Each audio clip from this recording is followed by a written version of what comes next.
Belle Hui est un nom que vous ne connaissez peut-être pas, mais la forme et surtout le son de cet hélicoptère, vous le connaissez sûrement, car le Hui est presque une icône pop tant il a qu'on a été représenté dans les magazines, à la télévision et au cinéma.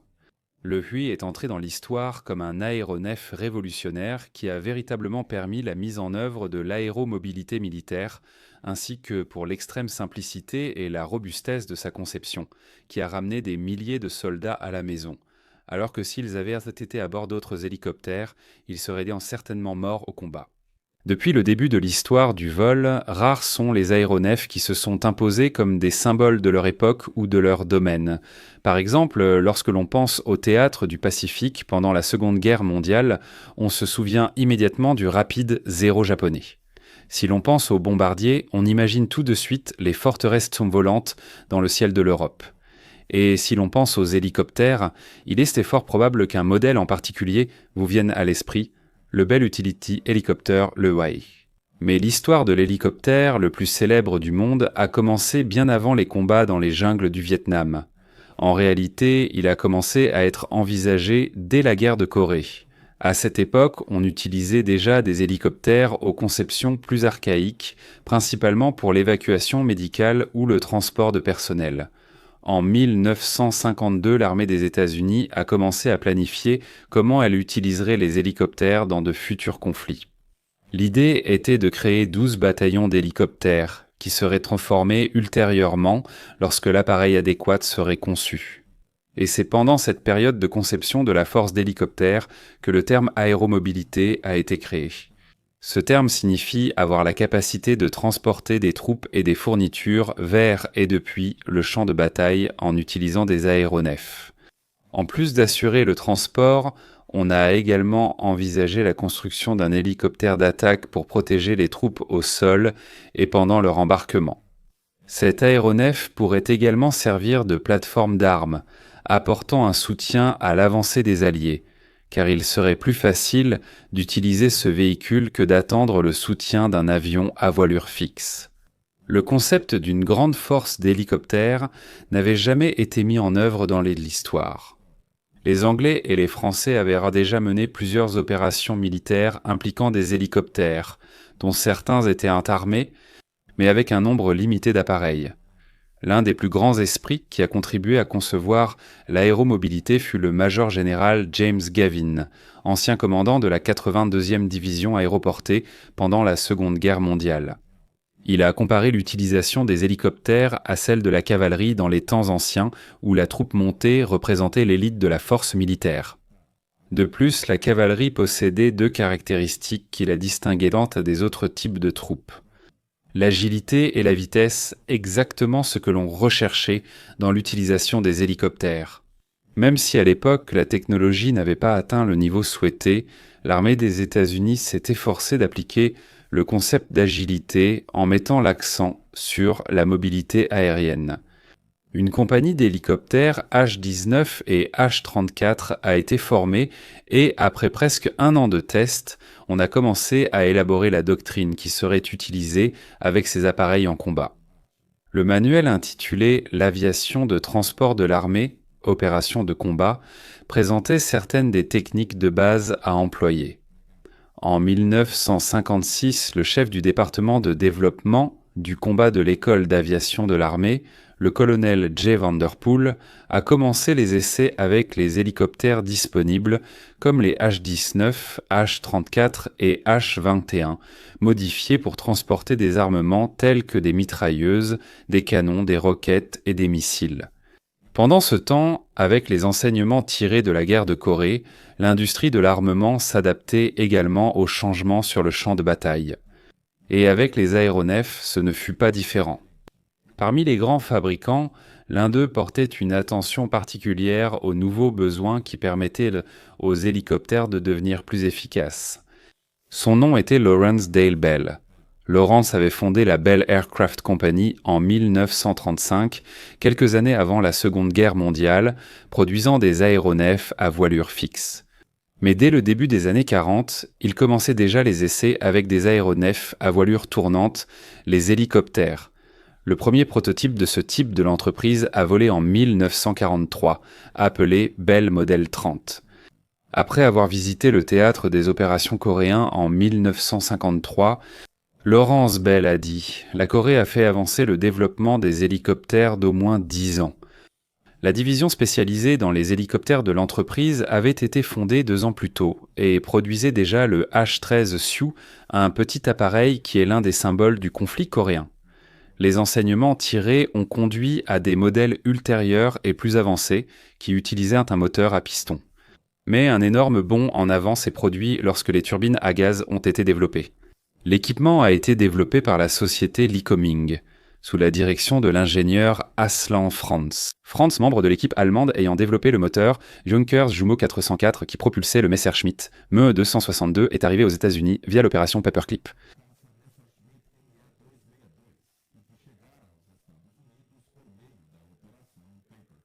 Initialement, la turbine à gaz devait être utilisée dans un avion de reconnaissance, mais elle a rapidement été adaptée aux hélicoptères. En résumé, l'équipement, bien que plus cher qu'un moteur à piston, possédait un rapport poids-puissance bien supérieur, ce qui compensait en quelque sorte ses coûts. La turbine à gaz pouvait également être montée horizontalement au-dessus du fuselage, ce qui permettait d'économiser de l'espace intérieur. De plus, les mécanismes de transmission sont simplifiés, ce qui réduit la maintenance. Le 23 février 1955, l'armée américaine a accordé à la Bell Aircraft Company un contrat pour le développement d'un nouvel hélicoptère utilitaire. L'objectif principal de l'appareil devait être l'évacuation aéromédicale du champ de bataille, avec des capacités secondaires de transport général et d'entraînement au vol aux instruments. L'hélicoptère devait transporter jusqu'à 3600 kg de charge utile, avoir un rayon d'action de 100 000 nautiques et maintenir une vitesse de 185 km par heure. Si possible, le fuselage de l'appareil devait pouvoir tenir à l'intérieur d'un C-124 Globemaster II ou d'un C-130 Hercule. La proposition de Bell est venue sous la forme du modèle 204 désigné comme XH-40 pendant la période d'essai dans les forces armées. Le modèle 204 était un monomoteur avec une construction monocoque qui incluait du magnésium dans son fuselage. Le moteur était un Lycoming XT 53L1 et l'appareil était équipé d'un rotor principal semi-rigide de 13,4 mètres de diamètre, avec des composants en aluminium. L'accès de l'équipage se faisait par des portes latérales, semblables à celles d'une voiture, et les portes arrière étaient coulissantes. Au sol, la hauteur du plancher de l'appareil par rapport au sol n'était pas très élevée, ce qui facilitait le chargement de l'équipement à l'intérieur. Jusqu'à 8 personnes pouvaient être transportées à l'intérieur. Et pour l'évacuation aéromédicale, 4 civières pouvaient être installées en retirant les sièges de transport de passagers. Les premiers essais du modèle 204 en octobre 1956 ont montré que le prototype pouvait atteindre jusqu'à 222 km par heure, un plafond opérationnel de 17 500 pieds et un rayon d'action de 340 km. Son poids à vide était de 1700 kg et son poids avec charge maximale était de 2,5 tonnes, loin de l'idéal. 3 prototypes ont été construits en utilisant des moteurs de 700 chevaux. Mais peu de temps après, 6 exemplaires ont été produits avec des moteurs délivrant 770 chevaux. Ces prototypes ultérieurs, les AEH-40, comportaient également des modifications du nombre de panneaux de refroidissement du moteur et quelques changements sur le fuselage près du rotor. L'entrée d'air de la turbine a été retravaillée et les stabilisateurs ont été repositionnés un peu plus en avant par rapport au prototype initial. Ces modifications étaient le résultat de tests exhaustifs, qui ne se sont terminés qu'en 1957, presque un an avant la livraison des modèles finaux de pré-production, en août 1958. Lors de son entrée en service avec l'armée, l'appareil a été désigné Utility Helicopter 1 en 1962. La tradition de l'armée était de nommer chaque modèle d'hélicoptère d'après le nom d'une tribu amérindienne. Et ainsi, le Utility Helicopter 1 a fini par être baptisé Iroquois. Mais le nom était difficile et tout le monde le prononçait différemment. En revanche, les équipages et le personnel au sol ont commencé à appeler le Utility Helicopter un Hui.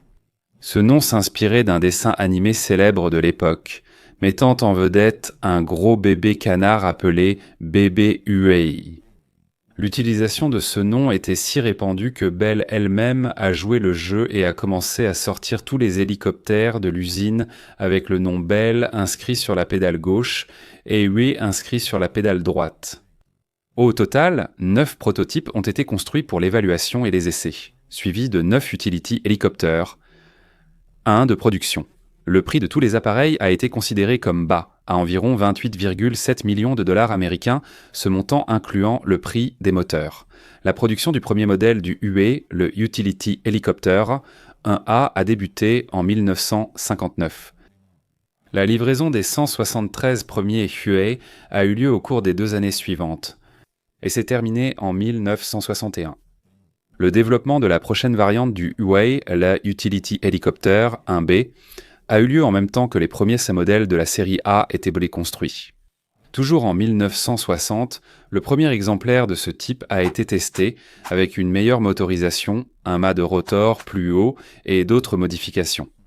Ces modifications ont été très importantes car elles ont permis, par exemple, d'augmenter de 50% l'espace intérieur disponible et le poids en charge de l'appareil est passé à 3850 kg.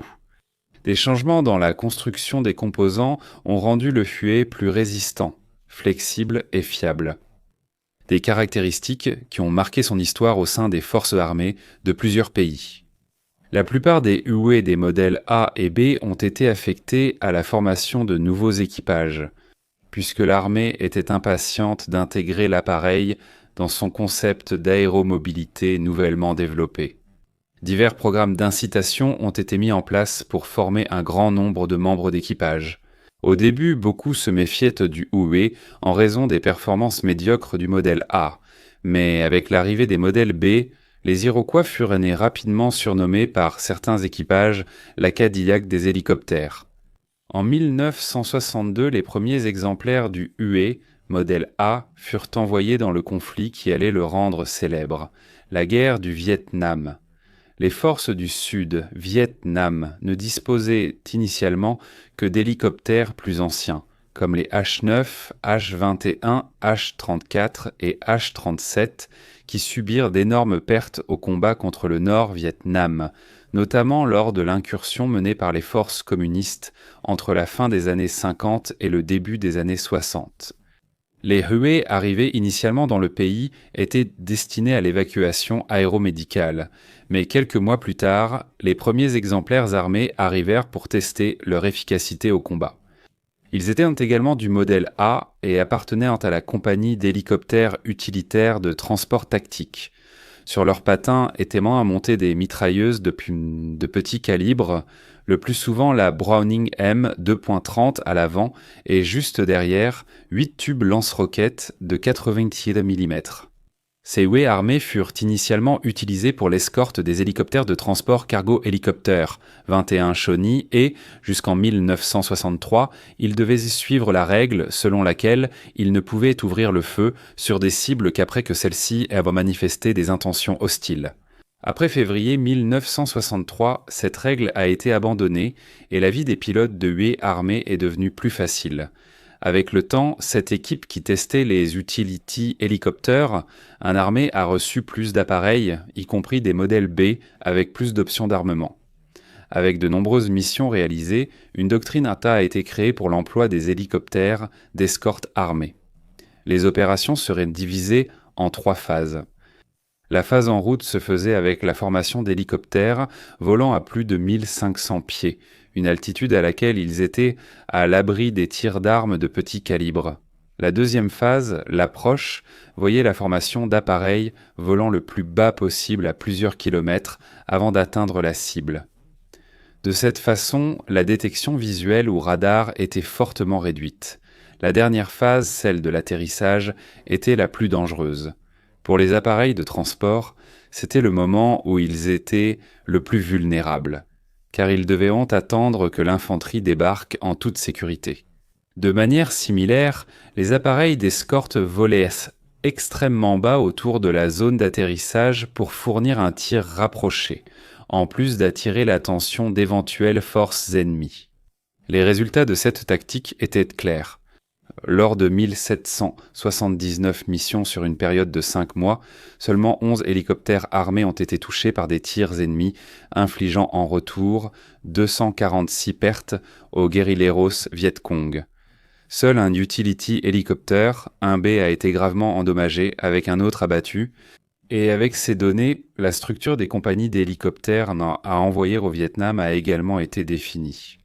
Un peloton utiliserait des modèles B armés, tandis que les 2 autres pelotons seraient exclusivement dédiés au transport, utilisant également le même nombre de 8 exemplaires du modèle B.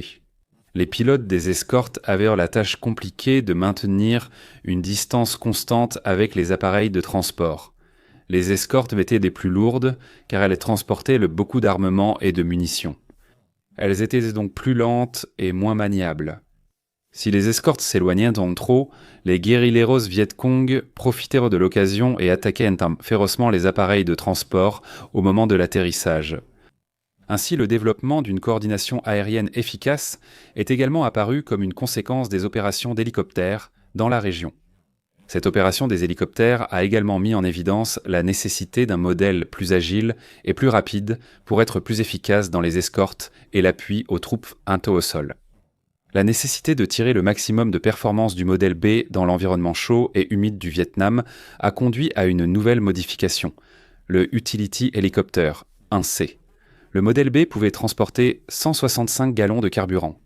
Quant au modèle C, il pouvait en transporter jusqu'à 242. Avec son nouveau moteur, le T-53L11, et des modifications sur le rotor principal, le Utility Helicopter, 1C, était plusieurs fois plus maniable que son prédécesseur. Cette différence et ce saut de performance du Utility Helicopter 1C ont fait que de nombreux exemplaires ont été modifiés pour être armés. Parmi ces modèles C, certains avaient été adaptés pour utiliser la plateforme triple de missiles guidés Hughes-TOW.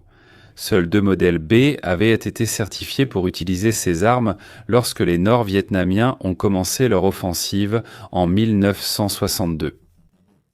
Ces 2 seuls exemplaires réunis ont réussi à détruire au moins 26 blindés ennemis. L'arrivée de nouveaux huées au Vietnam, dans leurs versions les plus puissantes, a également permis d'affiner les tactiques d'escorte. Les chefs d'escorte seraient responsables d'engager les ennemis, tout en maintenant un contact radio constant avec les autres hélicoptères. Les tirs devaient toujours commencer à la portée maximale des armes des hélicoptères, en débutant par les mitrailleuses, puis en poursuivant avec le tir de roquettes. La coordination entre les membres des missions était telle qu'après le passage d'un aéronef, un autre arrivait aussitôt pour continuer à supprimer l'ennemi. Avant les attaques, un briefing était organisé pour montrer les localités déjà connues pour abriter des troupes ennemies, ainsi que la manière d'aborder l'incursion. Après l'atterrissage des troupes, il arrivait que le commandant de l'infanterie au sol prenne temporairement le commandement de l'opération. Il marquait la position des troupes alliées et dirigeait les hélicoptères armés contre les concentrations ennemies. Pour le vol et le débarquement, la formation la plus courante était en 5. Chaque hélicoptère gardant une distance de sécurité par rapport aux autres appareils afin de ne pas être pris dans leur sillage de turbulence. 4 ou 5 appareils d'escorte arrivaient entre 1 à 5 minutes avant sur la zone d'atterrissage pour adoucir les ennemis.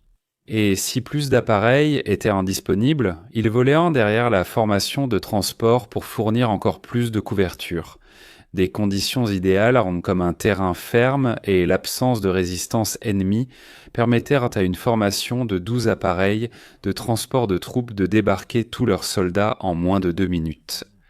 Lorsque le terrain n'était pas favorable, l'hélicoptère pouvait stationner en vol près du sol, les soldats utilisant les patins comme appui, et dans des cas extrêmes, ils pouvaient non même descendre de l'appareil en rappel.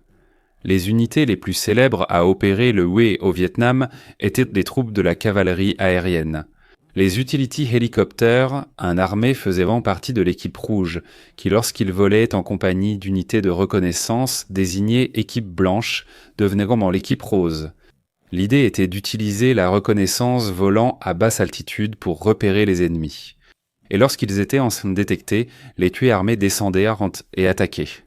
S'ils ne parvenaient pas à détruire la cible, ils appelaient à l'équipe bleue, qui était composée des troupes de débarquement, pour confirmer les dégâts infligés à l'ennemi et s'assurer que la mission avait été accomplie. La création des troupes de cavalerie aérienne a été l'aboutissement de l'emploi d'une armée aéromobile qui avait été planifiée de nombreuses années auparavant, déjà en Corée. Mais l'armée n'a pas été la seule à utiliser l'Utility Helicopter 1. Les Marines des États-Unis ont également commandé leur propre version, les Utility Helicopter 1E, avec une commande initiale de 72 appareils, qui serait finalement portée à 209 exemplaires. L'histoire du Huey avec les Marines a commencé d'une manière qui correspond parfaitement à l'esprit du corps. Avant d'acheter les appareils, les Marines ont emprunté quelques unités à l'armée pour tester leurs capacités. L'un de ces hélicoptères a été préparé pour le vol du colonel Marion Carl, directeur du corps d'aviation de la Force, sur la base de Patuxent River. Peu avant le test, malheureusement, un camion en marche arrière a percuté le stabilisateur de l'hélicoptère, détruisant ce composant de contrôle vital ainsi que toute chance de réparation. Comme il n'y avait pas le temps de commander une pièce de rechange, celle-ci a été prélevée sur un hélicoptère de la série A de l'armée, qui se trouvait sur une base voisine. Le problème dans tout cela, c'est que le stabilisateur des modèles A et B est de taille différente. Mais même en le sachant, le colonel Carl ne s'en est pas trop soucié et a décollé accompagné du capitaine des fusiliers David Spurlock, qui était pilote d'essai. L'appareil a ensuite volé vers Washington sous la pluie et un brouillard dense, les forçant à voler à basse altitude. En plus de démontrer la confiance dans les capacités de l'appareil, le vol, qui s'est déroulé sans problème, a également servi à montrer que la visibilité dans le cockpit du Huey n'était pas aussi mauvaise qu'on le pensait, même dans des situations défavorables.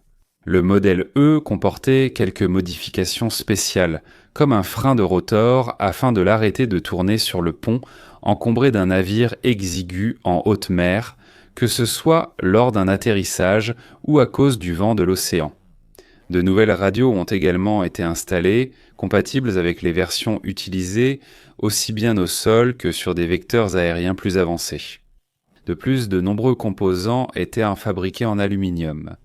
Les premiers modèles du Huey contenaient beaucoup de magnésium qui, même s'il était plus léger que l'aluminium, se corrodait beaucoup plus facilement lors des opérations embarquées.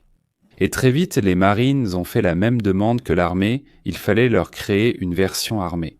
Comme il y avait à l'époque un énorme débat à tous les niveaux sur l'utilisation des hélicoptères contre les avions à voilure fixe pour l'appui aérien rapproché, le chef des opérations navales des Marines a seulement demandé des armements embarqués pour l'autodéfense, affirmant que ces hélicoptères effectuaient encore des missions d'observation, de reconnaissance et de sauvetage bien au-delà des lignes alliées sans escorte armée. Il n'existe actuellement aucun système de défense contre les tirs venant du sol pour ces hélicoptères. La demande a été faite sans mentionner directement l'appui aérien rapproché, ce qui a empêché toute intervention bureaucratique.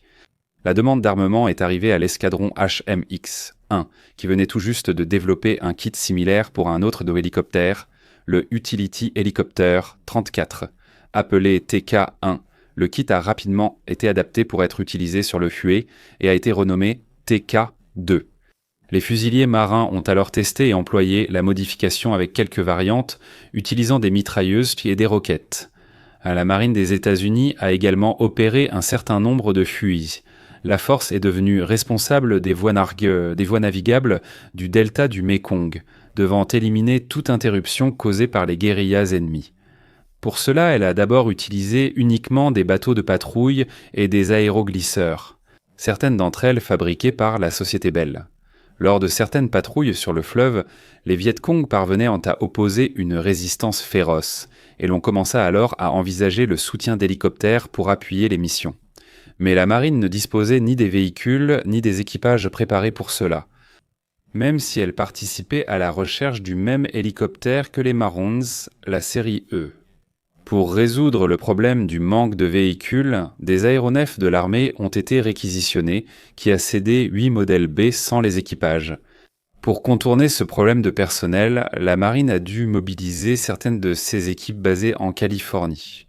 Ce personnel appartenait à la première escadrille de soutien d'hélicoptères et était spécialisé dans les opérations sur porte-avions et dans les missions de recherche et de sauvetage. Après des semaines d'adaptation aux aéronefs, à l'environnement, à la tactique des patrouilleurs et à l'armement, les pilotes de la marine et leurs équipages allaient opérer aussi bien sur des navires qu'à terre. Lorsque la marine a finalement commencé à utiliser les modèles B armés, ceux-ci ont été surnommés par les unités de l'armée Sea Wolves, ou loups de mer. Lors de leur première opération, les loups de mer sont partis à la poursuite d'un groupe de sampans ennemis. Les sampans sont des embarcations simples de la région, utilisées pour le spansanzé pour le transport fluvial. À leur arrivée sur place, les modèles B de la marine se sont retrouvés face à une force de 80 embarcations transportant un bataillon Viet Cong entier. On estime que 15 embarcations ont été coulées, infligeant de lourdes pertes à la force ennemie. Les voies navigables du pays n'offraient pas beaucoup de soutien à la navigation aérienne, ou même de relief significatif pour aider à l'orientation. Ainsi, les pilotes des utility hélicoptères 1B de la marine effectuaient de 3 à 4 fois par jour le trajet de leur patrouille afin de mémoriser leur zone d'opération. Un autre détail important est que les Sea Wolves disposaient de certains des UIS les mieux armés du conflit. En plus des armes des mitrailleurs latéraux, ils utilisaient également une ou deux mitrailleuses frontales de chaque côté du fuselage, ainsi que des pods lance-roquettes. L'un des points faibles des UAB était la partie inférieure et arrière de l'appareil. Les Viet Cong ont rapidement appris ce détail et attendaient que l'appareil passe pour ensuite tirer. En réponse, les artilleurs des huées ont développé une technique. Dès que les ennemis tiraient depuis l'arrière de l'appareil, les artilleurs se penchaient hors de l'hélicoptère en s'appuyant sur les patins et ripostaient avec des mitrailleuses M60 personnalisées. En plus de toutes les difficultés liées au fait de devoir atterrir et décoller de petites embarcations, ce qui limitait leur carburant interne et la quantité de munitions, l'environnement humide réduisait également une grande partie des performances de l'hélicoptère. Une histoire célèbre de l'un des Sea Wolves s'est déroulée en janvier 1968. Jack Williamson était mitrailleur de Rio et de la marine, et il se trouvait au Vietnam au moment où un cessez-le-feu avait été convenu pour la célébration du Tet, la fête du Nouvel An du calendrier local. Malgré cela, il y avait une rumeur selon laquelle les Viet Cong allaient rompre le pacte et attaquer en douce pendant les célébrations. Alors qu'il se trouvait sur l'une des bases terrestres des Sea Wolves, Jack a vu qu'un hélicoptère de l'armée avait effectué un atterrissage d'urgence à proximité. L'appareil était complètement endommagé, avec toutes sortes de trous de projectiles. En s'approchant, il a aidé à sortir un artilleur blessé de l'hélicoptère. Le pilote l'a regardé et a demandé « Tu es artilleur ?» Jack a répondu que oui. « Alors monte », a dit le pilote. C'est ainsi que Jack a réalisé que la rumeur était vraie. Ce fut le jour où les forces du Nord ont mené de multiples attaques à travers tout le sud Vietnam, et qui est resté dans l'histoire comme l'offensive du Tet. À minuit, le jour férié, l'enfer débuta. La vision des bases à travers tout le pays était celle de la terreur pure, avec des tirs de mortier et des balles traçantes illuminant le ciel, causant d'énormes pertes des deux côtés. Comme l'armée manquait de personnel, Jack a continué à opérer avec eux pour tenter de sauver l'aérodrome local et les bases voisines, voyant plusieurs de ses connaissances mourir pendant cette période qui fut l'une des plus sanglantes de la guerre. Pendant les combats, les militaires américains ont vu la nécessité d'augmenter encore la capacité du modèle B, entamant ce qui peut être défini comme la deuxième phase de la vie du hué. Le fuselage de l'hélicoptère a été allongé de 104 cm supplémentaires avec l'adoption du moteur T-53L11 dans les 2 premiers tiers de toute la production du nouveau modèle, appelé Utility Helicopter 1D. Le dernier tiers de la production du modèle a reçu un moteur plus puissant, donnant naissance à la variante Utility Helicopter 1H, dans laquelle beaucoup de la série Delta ont été convertis plus tard. L'augmentation de la taille du fuselage permettait à l'Utility Helicopter 1D de transporter une équipe de 12 soldats entièrement équipés, pouvant aller jusqu'à 14 hommes dans des cas extrêmes. Son espace intérieur permettait désormais d'embarquer 6 civières et 3 sièges pour l'équipe médicale ou pour des blessés légers. Un détail important est que le nombre maximal de personnes à bord de l'hélicoptère variait selon la nationalité. car en moyenne, les soldats du Vietnam du Sud étaient beaucoup plus petits et plus légers que les Américains, ce qui permettait ainsi d'embarquer plus de passagers. Cette différence a diminué avec l'arrivée du Huey Delta, qui était déjà beaucoup plus puissant et spacieux que ses prédécesseurs. Le poids maximal au décollage du Delta était de 4300 kg et le crochet installé sous le ventre pouvait supporter jusqu'à 2 tonnes. Le rotor principal a également vu son diamètre augmenter, tout comme la taille de la queue. La façon la plus simple d'identifier le modèle D, cependant, est par le nombre de fenêtres de la cabine, puisque ce modèle en possède 2, au lieu d'une seule sur les modèles précédents. Une autre différence concerne également la question des armements embarqués. Dans l'armée américaine, il a été décidé que les modèles Rio et plus petits serviraient de plateforme d'armes, tandis que les plus grands, comme les Delta, seraient destinés au transport de troupes, de charges et à l'évacuation aéromédicale. C'est pourquoi il est très courant que les Delta n'aient honte qu'une seule mitrailleuse M60 installée de chaque côté du fuselage, opérée par les artilleurs. Mais dans les forces d'autres pays, l'histoire a été bien différente.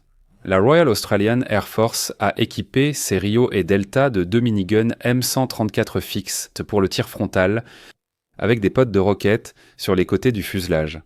L'équipage disposait de paires de mitrailleuses M60 installées à chacune des portes. La force aérienne du Vietnam du Sud a également équipé ses modèles Delta d'un important armement. À la fin du conflit, les Vietnamiens ont adapté leurs hélicoptères pour utiliser des miniguns à la place des M60 sur les côtés de l'appareil, dans de nombreux exemplaires. La dernière force américaine à adopter l'utility helicopter, fut l'armée de l'air des États-Unis. Après des années de disputes concernant l'utilisation de ce type d'aéronef, la société Bell a conçu une variante du Huey qui utilisait le moteur General Electric T-58, puisque l'armée de l'air disposait de grands stocks de cet équipement. Le choix de ce moteur a entraîné de nombreux changements dans la structure de base du Huey, donnant naissance au modèle Utility Helicopter, un F. L'armée de l'air a également exploité un autre modèle exclusivement destiné à la guerre psychologique, équipé de haut-parleurs diffusant de la musique pour remonter le moral de ses troupes, ainsi que des sons destinés à tenter de démoraliser les ennemis. Le Huey a eu des dizaines de modèles différents construits au cours de ses 70 ans d'exploitation. 59 pays ont utilisé cet appareil qui est devenu un symbole de polyvalence et de capacité à opérer dans n'importe quel environnement sur Terre. Le Brésil à Côte-Olé a été l'un de ses principaux utilisateurs car principalement du modèle H, qui a reçu ici le surnom de Sapao ou Agasalho. Dans la Força Aérea Brasileira, le Sapão a été retiré du service en 2018. Mais certaines forces publiques, comme les polices civiles et militaires de Rio de Janeiro, utilisent encore l'appareil. La police militaire de Rio de Janeiro utilise le UE2, une variante plus moderne de l'appareil. Et la police civile utilise un Huey-H, construit en 1967. Cet hélicoptère, d'ailleurs, a opéré au Vietnam de 1968 à 1971. Avec plus de 16 500 unités produites et utilisées dans plusieurs pays au cours des 7 dernières décennies, l'Utility Helicopter 1 est devenu une référence dans l'histoire de l'aviation et dans la culture populaire. Considéré comme l'un des aéronefs les plus polyvalents jamais construits, il a également marqué sa présence dans les films, comme le légendaire Apocalypse Now de 1979. Curieusement, les aéronefs utilisés dans le film appartenaient avant aux forces militaires des Philippines et chaque jour ils devaient en être repeints pour les prises de vue, car la nuit ils étaient envoyés attaquer de véritables milices rebelles en guerre dans le pays. Dans certains cas, des appareils devaient décoller en plein tournage pour aider à des attaques contre les rebelles qui opéraient près du plateau de tournage. Encore plus fou, c'est de savoir que le film n'a pas bénéficié du soutien direct des militaires américains en service actif. Et lorsque cette nouvelle s'est répandue dans la région où le tournage avait lieu, des vétérans qui avaient servi au Vietnam et qui étaient jusque-là considérés comme disparus au combat ont commencé à apparaître là-bas. En réalité, ces hommes avaient donc simplement choisi de vivre dans la région de l'Asie, et comme il n'y avait pas de conseillers militaires américains présents, ils se sont eux-mêmes portés volontaires pour aider avec leurs connaissances, augmentant ainsi le réalisme de plusieurs scènes. Le projet du Huey ne s'est pas limité à son propre fuselage. Même si les adaptations pour utiliser des armements sur les utility hélicoptères ont eu un succès relatif, quelque chose de plus pouvait être fait. Et c'est ainsi qu'en utilisant de nombreuses pièces et techniques du Huey, un nouvel hélicoptère entièrement dédié au combat a vu le jour. L'attaque hélicoptère, un Cobra, une autre icône légendaire de l'aviation qui a survolé les denses forêts du Vietnam. Un véritable innovateur des tactiques de chasse et le premier pilote à surpasser le Baron Rouge et à atteindre la barre des 100 victoires. Découvrez maintenant l'histoire de l'assaillement Werner Melders. Découvrez ses tactiques, ses secrets et toute sa carrière dans ce premier épisode de la série Brillant Anträger, les soldats les plus décorés du Troisième Reich. Devenez membre de la chaîne pour accéder au SDG Premium et amusez-vous bien. Alors, avez-vous aimé notre contenu ? Si vous voulez que la salle de guerre continue à produire ces vidéos, pensez à nous soutenir. Vous pouvez nous aider en nous envoyant un don via Pix ou en participant à notre campagne sur Apoyace. Vous aurez alors accès à notre groupe WhatsApp exclusif et votre nom sera affiché ici dans les vidéos. Le lien se trouve juste ici dans la description. Eh bien, si cette vidéo vous a plu, n'oubliez pas de la partager avec vos amis. Laissez-nous aussi un pouce bleu et abonnez-vous à la salle de guerre pour ne rien manquer. Je vais m'arrêter là et je vous remercie encore pour votre fidélité et une grande accolade de la salle de guerre.